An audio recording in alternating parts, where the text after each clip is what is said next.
Claude, tu nous parles ce soir des enfants de Palestine. Oui, en effet.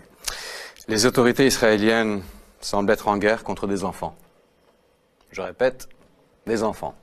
Certains ont 12 ans, d'autres 15, 16 ou 17 ans.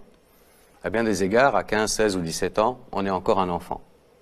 Selon l'organisation humanitaire Defense for Children International Palestine, en 2017, 14 enfants palestiniens ont été tués par l'armée israélienne. Près de 300 croupissent en prison et 11 d'entre eux sont à l'isolement.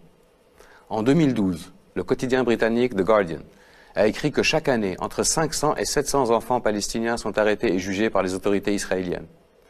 Ceux qui finissent en prison sont soumis à des pratiques qu'on ne peut décrire que comme de la torture psychologique. Isolement carcéral, menaces, injures, privation de sommeil. Les enfants qui avouent les crimes dont ils sont accusés le font pour ne plus avoir à subir ces pratiques. Je vous présente Dima El-Wawi. Elle avait 12 ans quand elle a été arrêtée.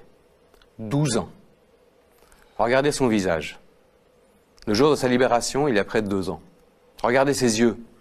Aucun enfant au monde ne devrait avoir ce regard. Malheureusement, la violence contre les enfants palestiniens ne s'arrête pas au traitement qu'ils subissent en prison. Le 9 février dernier, le quotidien israélien de gauche Haaretz a publié sous la plume du journaliste Gideon Levy, qui est une référence dans la presse israélienne, une histoire hallucinante. Je cite.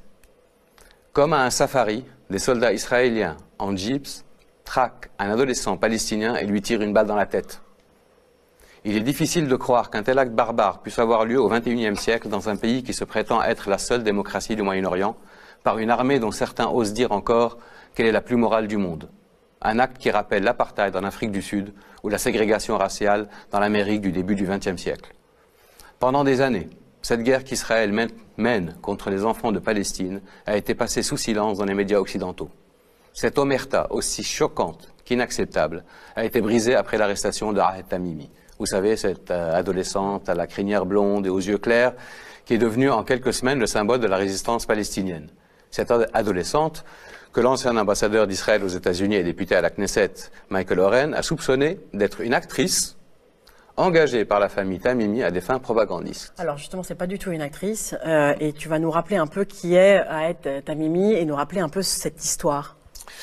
Le 15 décembre 2017, à Nabi Saleh, près de Ramallah, en Cisjordanie occupée, Mohamed Tamimi, un enfant palestinien de 15 ans, a reçu en plein visage une balle en caoutchouc tirée à bout portant par l'armée israélienne. Il a été défiguré.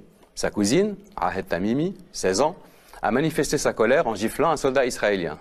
Le 19 décembre, soit 4 jours après, l'adolescente a été sortie du lit en pleine nuit et arrêtée par une unité de Tsahal. 3 mois plus tard, elle n'a toujours pas été libérée. Et c'est en prison qu'elle a fêté ses 17 ans. Son procès devant un tribunal militaire s'est ouvert le 13 février et se déroulera en huis clos.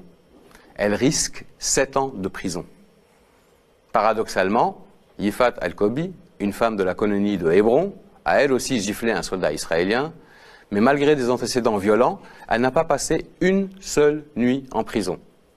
Curieuse justice, vous ne trouvez pas ?